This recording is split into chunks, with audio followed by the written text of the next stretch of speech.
சித்தர் வணக்கம். உலக தமிழ் அறிவாளிகளே, சித்தர்களின் அருளால் ஆனந்தமாய் வாழ்வோம். டாக்டர் பிளஸ் ஊடக ரசிக பெருமக்களே, பல நற்செய்திகளை, ஆரோக்கியத்துக்குரிய அற்புதமான செய்திகளை டாக்டர் பிளஸ் ஊடகத்தின் மூலமாக நீங்கள் பெற்றுக்கொண்டிருப்பதிலே நானும் மகிழ்ச்சி அடைகிறேன். பொதுவாக எல்லாருக்கும் ஒரு ஆசை, வயசானாலும் வயதுகனாகக்கூடாது, மூத்தவனானாலும் முதியவனாகக்கூடாது. இது நமக்கு எல்லாருக்கும் இருக்கிற ஒரு ஆசை. இதில் வேடிக்கை என்னன்னா, இந்த பெண்கள் என்ன பண்ணுவார், சின்ன குழந்தைகளை, சின்ன பெண்களுக்கு, சின்ன பெண் குழந்தைகளுக்கு தாவணி போட்டு பாவாடை கட்டி, அது சும்மா துணி கட்டனுடைய முக்கியத்துவமே தெரியாத வயதில் அலங்காரம் பண்ணி மகிழ்வார்கள். இளம் வயதுல நாம் என்ன பண்ணுவோம், கொஞ்சம் வயசு முத்தன மாதிரி தெரியணும்னு ஆசைப்படுவோம். நான் வயதானா என்ன பண்ணுவோம், இளமையா தெரியணும்னு ஆசைப்படுவோம். ரெண்டுமே எதுவா இருக்கிறோமோ அதுவா இருப்பதற்கு மகிழ்ச்சி அடைவதில்லை, எதுவாக இல்லையோ அதை அடைவதற்கு முயற்சி செய்வதுதான் வாழ்க்கை முழுக்க நாம செய்கிற போராட்டம். இப்போ 60-70 வயது ஆகிவிட்டது, இன்னும் நான் இளைஞனாக இருக்க வேண்டும், எல்லாவற்றிலும் குறிப்பாக தாம்பத்தியத்திலே இளைஞனாக இருக்க வேண்டும். சித்தர்கள் அதற்கு 3 பூக்களை சொன்னார்கள். 3 பூ உனக்கு மூப்பு வராமல் உன்னை காக்கிற ஆற்றல் பெற்றது. எல்லா வகையிலும் உன்னுடைய இளமையை, உன்னுடைய தாம்பத்திய திறமையை, உடல் உறவில் இருக்கிற ஆற்றலை காப்பாற்றுகிற, சிறப்புற செய்கிற ஆற்றல் இந்த 3 பூக்களுக்கு இருக்கிறது. இந்த 3 பூக்களும் கிடைக்காதவா எல்லாம் கிடைக்கும். சிரத்தை எடுத்து கொண்டு வந்து தயாரிக்க வேண்டும், அவ்வளவுதான். அது என்ன 3 பூக்கள்? அந்த 3 பூக்கள்னால கிடைக்கிற பலன் என்ன? நல்ல ஆண்மை, நினைக்கிற போது சேர்வதற்குரிய வல்லமை, மனதில் எண்ணம் ஏற்படுகிற போதே உடலில் அந்த உணர்வை உணர்கிற தன்மை, இவைகள் அனைத்தையும் அளிப்பதற்குரிய மூலிகைகள் நமக்கு சித்தர்கள் காட்டியிருக்கிறார்கள். மூலிகைகள் அவர்கள் உற்பத்தி செய்யலை, இயற்கையிலே இயற்கை நமக்கு எல்லாவற்றையும் தந்திருக்கிறது. தேடி தேடி நமக்கு எது தேவையோ அதை சித்தர்கள் தந்தார்கள். வளமான தாம்பத்தியம், நலமான குடும்பத்துக்கு அதுதான் அடித்தளம். சேர்க்கை சரியாக இல்லை என்றால் அந்த குடும்பத்தில் மகிழ்ச்சி இருக்கவே முடியாது. அப்போ அது ஒவ்வொருவருக்கும் அந்த ஹார்மோனுடைய மாறுபாட்டை பொறுத்து அது ஒவ்வொருவருக்கும் வேறுபடும். ஒரு வேடிக்கை சொல்வதற்கு கொஞ்சம் கூச்சமாக இருக்கிறது.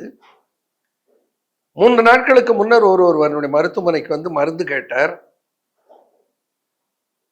அவர் சொன்னார், ஐயா, என்னுடைய இளமையிலே இருந்த அளவுக்கு என்னுடைய விரைப்புத்தன்மை இல்லை, அது குறைந்து விட்டது, அதற்கு ஏதேனும் வழி சொல்லுங்கள் என்று சொன்னார். அது என்ன வந்து கேட்குறீங்கன்னு சொன்னால், நீங்கள் மகளை பற்றி நிறைய சொல்லியிருந்தீங்க, அதை பற்றி உங்களை கலந்து ஆலோசித்து வாங்கி பயன்படுத்த சொல்லியிருந்தீங்க, அதனால உங்களை வந்து கேட்க வந்திருக்கேன் அப்படின்னார். சரி, நல்லது. இப்போ உங்களுக்கு என்ன பிரச்சனை இருக்கிறது? உங்களால் உடல் உறவை நீட்டித்து கொள்ள முடிகிறதா? அதில் ஒன்றும் குறையலையா? 2-3 நிமிஷம் எனக்கு பிரச்சனையே இல்லையான்னார். அட சண்டாள பயல், 2-3 நிமிஷம் உடல் உறவு கொள்வது அதில் எனக்கு ஒன்றும் குறையில்லையா அப்படின்னு சொல்றான்னா அவனுக்கு எவ்வளவு அறியாமை. அப்படியே வாழ்ந்து விட்டு போகிறார்கள். நல்ல திடமான தாம்பத்தியம், அதற்குரிய 3 மூலிகைகளை நான் இப்ப சொல்ல போகிறேன். உடனே இந்த 3 மூலிகைகளையும் ஒன்று சேர கொண்டு வந்து பயன்படுத்தலாம், தனித்தனியாக பயன்படுத்தலாம். ஒவ்வொரு மூலிகைக்கும் அந்த ஆற்றல் கிடைக்கும்.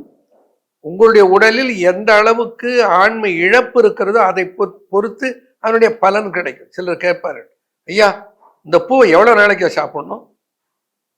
இதே நான் மத்தா பூவா இவ்வளவு நேரம் எரிஞ்சு ஆக்கி போயிடுன்னு சொல்றதுக்கு? அந்த பூவை எத்தனை நாளையா சாப்பிடணும், எவ்வளவு நாளையா சாப்பிடணும்? நீ எவ்வளவு தூரம் சீரழிந்து கிடக்கிறன்னு யாருக்கு தெரியும்? அந்த உடல்ல அது மீட்டெடுக்கிற சக்தி அதற்கு இருக்கிறது. அது எவ்வளவு தூரம் மீட்டெடுக்கும், முழுமையாக மீட்டெடுக்கும் ஆற்றல் உடையது. எவ்வளவு காலம் என்பது உன்னுடைய உடலிலே இருக்கிற தகுதியை பொறுத்து அது வேறுபடும். அதனால அந்த நேரத்தை அறுதிட்டு சொல்ல முடியாது. ஒரு மலர் இருக்கிறது, துத்தி என்று ஒரு செடி இருக்கிறது.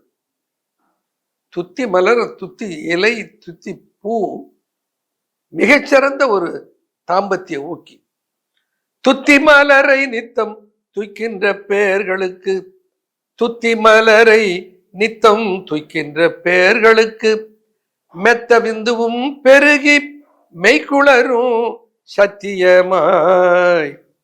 பேரை சொல்றார். நீ நம்ப மாட்டேங்கிறீங்களடா, நான் சத்தியமிட்டு சொல்லுகிறேன். வள்ளல் பெருமான் சொல்லுவார், பொய்ப்புகழேன் புனைந்து உரையேன் சத்தியம் சொல்கின்றேன் பொற்சபையில் சிற்சபையில் புகுந்தருணம் இதுவே என்று சொல்லுவார். ஏன்னா அது நம்ப மாட்டேன்னா சத்தியமா சொல்லு அப்படின்னு கேட்பார்கள். இப்படி சத்தியமிட்டு சொல்லுகிறேன், ஏன் நம்பாதவர்களே நீங்கள் நம்புங்கள் என்று நான் சொல்லவில்லை, சித்தர் தேரையர் சத்தியமிட்டு சொல்லுகிறார்.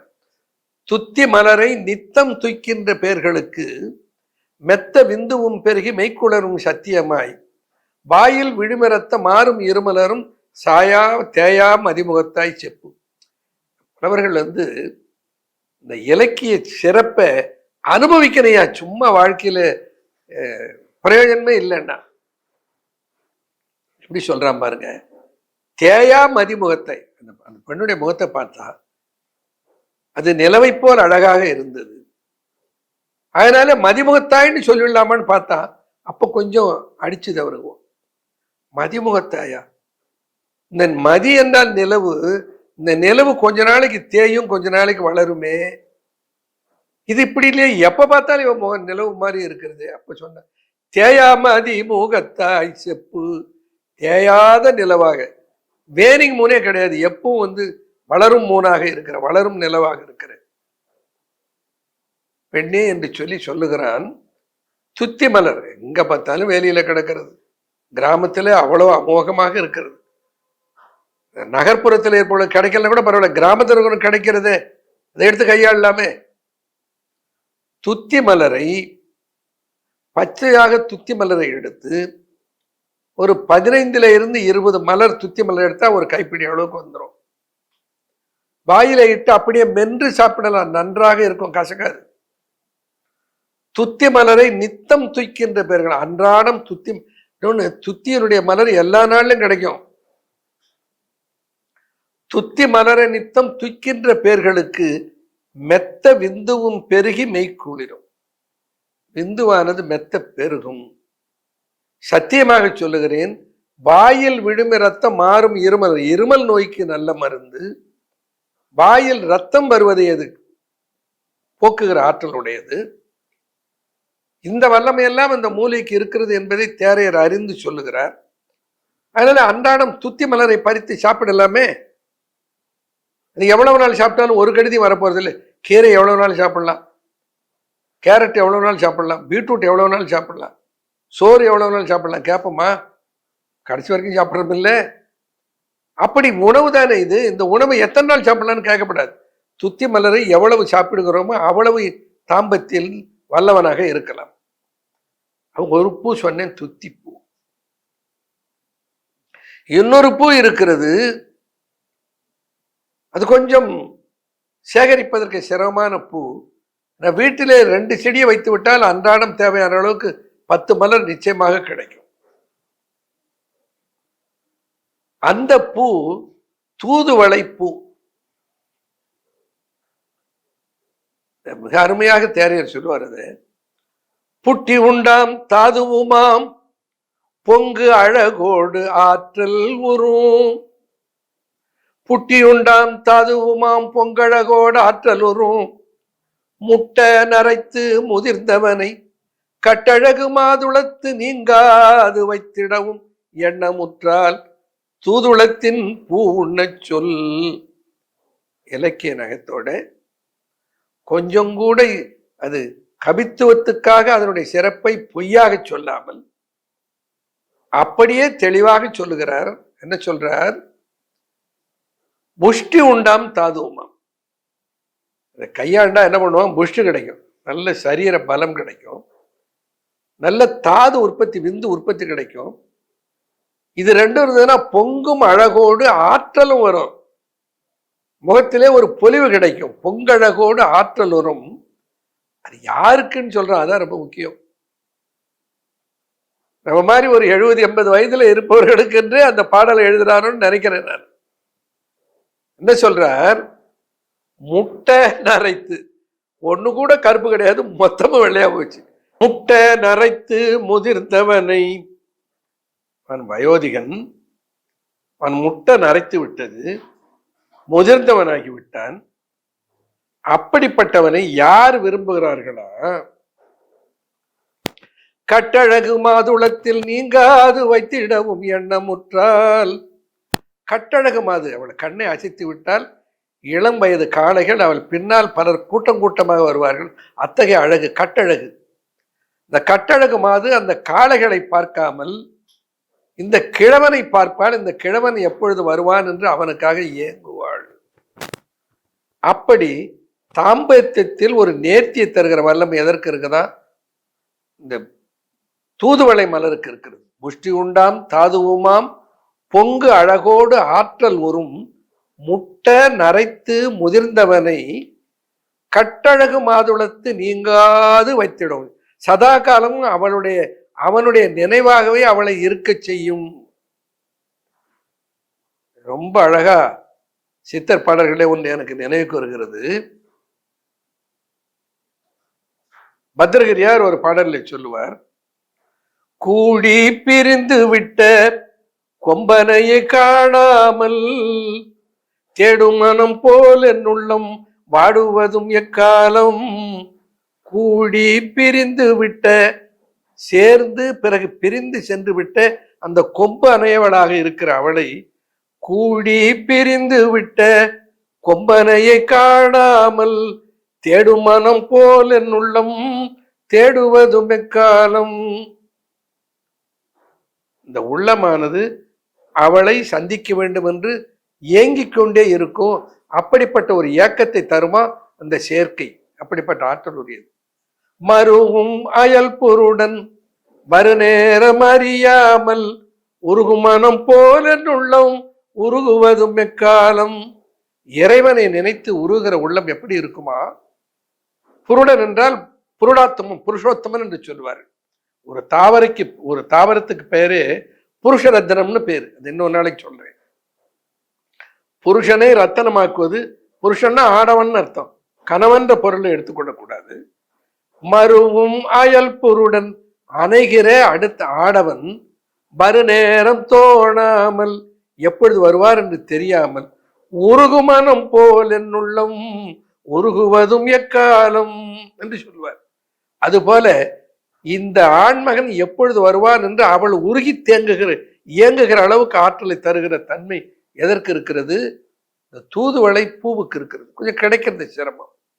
வேலையிலே தூதுவளை அந்த காலத்தில் நிறைய இருக்கும். தேவையான அளவுக்கு அந்த வயசானவங்க எல்லாம் போய் அதை பறித்து சாப்பிடுவார்கள். இதை எதுக்கு இந்த தாத்தா பறித்து சாப்பிட்றாருன்னு நான் சின்னவனாக இருந்த போது நினைத்தது உண்டு. இப்பொழுது புரிகிறது அது. அப்போ ஒரு நாளைக்கு 10 மலர், இந்த தூதுவளுடைய மலரை மென்று சாப்பிட்டு கொண்டு வந்தால் புஷ்டியும் தாதுவும் பொங்கழகும் முதுமையிலும் நிலைக்கும். அப்படிப்பட்ட ஆற்றல் எதற்கு உண்டு? இந்த தூதுவளை மலருக்கு உண்டு. பித்தமே மேலோங்கும் பேச ஒன்ன பேதி கட்டும், பித்தமே மேலோங்கும் பேச ஒன்ன பேதி கட்டும், சித்தமது தான் குளிர்ந்து சீர்விந்து கட்டி இறுகி நிற்கும், காண்மதன பூவதனால் நட்டமில்லை மதரசே நாடு. இன்னொரு பூ மதன காமப்பூ. பூவுக்கு பேரே மதன காமப்பூ. அதனுடைய வல்லமை எப்படி இருக்குன்னு பார்த்துங்க. பித்தமே மேலோங்கும், அது சாப்பிட்டா உடம்பு சூடாகும். சூடு இருந்தால்தான் இந்த நாட்டம் இருக்கும். அப்போ பித்தமே மேலோங்கும் பேச ஒன்னா பேதி கட்டும், பேதிக்கும் அது ஒரு நல்ல மருந்து. சித்தமது தான் குளிர்ந்து சீர்விந்து கட்டி இறுகி நிற்கும். விந்து நீர்த்து விட்டால் உடல் உறவில் நேர்த்தியை அனுபவிக்க முடியாது. நீடித்த சேர்க்க வேண்டுமானால் விந்து இறுகி இருக்க வேண்டும். அதான் சொல்றான், கட்டி இறுகி நிற்கும் காண்மதன பூவதனால் அதுல நட்டமில்லை மாதரசே நாடு என்று தேரைய சொல்றார். அப்ப 3 பூக்களை சொல்லுகிறேன்.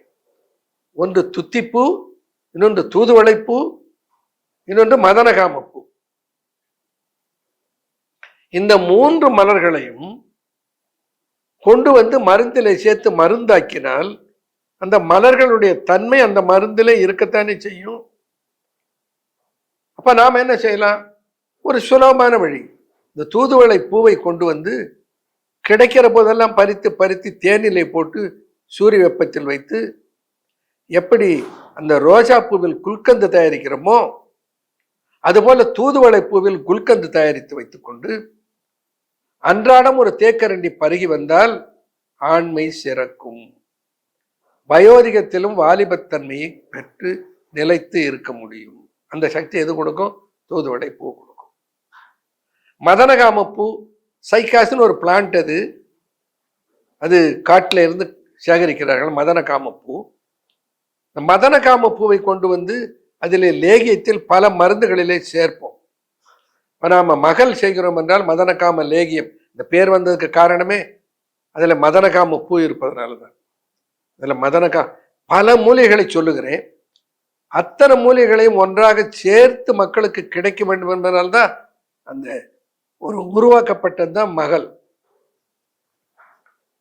ஆனா பல மூலிகைகளை சொல்லியிருக்கிறேன். அத்தனை மூலிகைகளையும் ஒன்றாக சேர்த்து உருவாக்குகிற தன்மை உங்களால முடிந்தா நேரம் இருந்தா நீங்க உருவாக்கலாம். இந்த பதிவுகளை எல்லாம் நான் சொல்லாமல் போய்விட்டால் இது அழிந்து போய்விடும். அதுக்காக அதை பதிவு செய்து விடுகிறோம். இப்ப மகல்ல சாலா மிஸ்ரி இருக்கிறது என்று சொன்னேன், சாரப்பருப்பு இருக்கிறது என்று குறிப்பிட்டேன், பிஸ்தா இருக்கிறது, பாதாம் இருக்கிறது, முருங்கை பீசன் இருக்கிறது, பாதாம் பீசன் இருக்கிறது, கருவேலம் பீசன் இருக்கிறது. இப்படி வரிசையிட்டு சித்தர்கள் சொல்லி இருக்கிற அத்தனை மூலிகைகளும் இருக்கிறது. அப்ப அத்தனை மூலிகைகள் இருக்கிற சக்தியை நாம் பெறுவதற்கு ஒரு தயாரிப்பாக மகள் உதவுகிறது. இப்ப மகளுக்கு இருக்கிற ஆற்றல், மதன காம லேகியத்துக்கு இருக்கிற ஆற்றல், சித்தர்கள் சொல்லி இருக்கிற அத்தனை மூலிகைகளுக்கு இருக்கிற ஆற்றல் அதிலே இருக்கிறது. இதனுடைய நோக்கம் என்ன? சில தவறா புரிந்து கொள்ளக்கூடிய, இவர் உற்பத்தி பண்ற பொருளை விற்பதற்கு சொல்லுகிறார். அவருடைய மனசனுடைய நிலை அது. அப்படின்னா நான் ஏன் அதுல இருக்கிறதெல்லாம் சொல்லணும்? அதில் இப்படி தயாரிக்கிறது என்பது எதற்காக நான் சொல்ல வேண்டும்? பலர் அதை தயாரித்து பயன்படுத்துகிறார்கள் என்பது எனக்கு தெரியும். இன்னும் அது இன்னொரு பதிவில் சொல்லுகிறேன். ஒரு அம்மா ஒரு இஸ்லாமிய சமூகத்தை சார்ந்தவர். அவர் நான் சொன்ன மூலிகைகளை தயாரித்து ஒரு தயாரிப்பை தயாரித்து தன்னுடைய கணவன் இறந்த பின்னால் தன்னுடைய 2 மகளையும் படிக்க வைப்பதற்கு அதை செய்து விற்று அதிலிருந்து பெறுகிற பணத்தினாலே அவர்களை நான் காப்பாற்றி படிக்க வைத்திருக்கிறேன். விழுப்புரம் பக்கத்திலே பண்ருட்டியிலிருந்து ஒரு இஸ்லாமிய சமூகத்தை சார்ந்த ஒரு பெண் வந்து சொன்னார்கள். அப்படியும் பலர் இருக்கிறார்கள், அது அவர்களுடைய மனம். இப்படியும் சிலர் இருப்பார்கள். இருந்தாலும் நான் சொல்லுவது என்னுடைய கடமை ஆகியனாலே சொல்லுகிறேன். பயன்படுத்துங்கள், இந்த மூலிகைகள் எல்லாம் பயன்படுத்துங்கள். இந்த மூலிகைகள் எல்லாம் ஒன்றாக சேர்த்து தயாரிப்பு வேண்டுமானால் டாக்டர் அன்பூஸ், அது முக்கியம், சயின்டிபிக் சித்தர் டாக்டர் அன்பூஸ் என்ற எம்பளத்தில் இருக்கிற அந்த தயாரிப்பு, அன்பு ஃபார்மாவில் உருவாக்கப்படுகிற தயாரிப்பு சித்த மருத்துவ அங்கீகாரம் பெற்றது, லைசன்ஸ்ட். அதை பெற்று பயனடையலாம். எப்படி வேண்டாலும் உங்க கைக்கு சித்தர்களுடைய கருத்துக்கள், சித்தர்களுடைய தயாரிப்புகள் உங்களுக்கு வந்து சேரணும், பயன்படுத்தணும். தமிழுக்கு ஒரு நல்லுலகம், தமிழ் மருத்துவத்தை உள்ளபூர்வமாக ஏற்றுக்கொள்ளுகிற ஒரு வாய்ப்பை உருவாக்கி தர வேண்டும். அந்த அரிய பணியை டாக்டர் பிளஸ் ஊடகத்தின் மூலமாக மக்களுக்கு வழங்குகிற வாய்ப்பு கிடைத்ததில் மகிழ்கிறேன். நன்றி, வணக்கம்.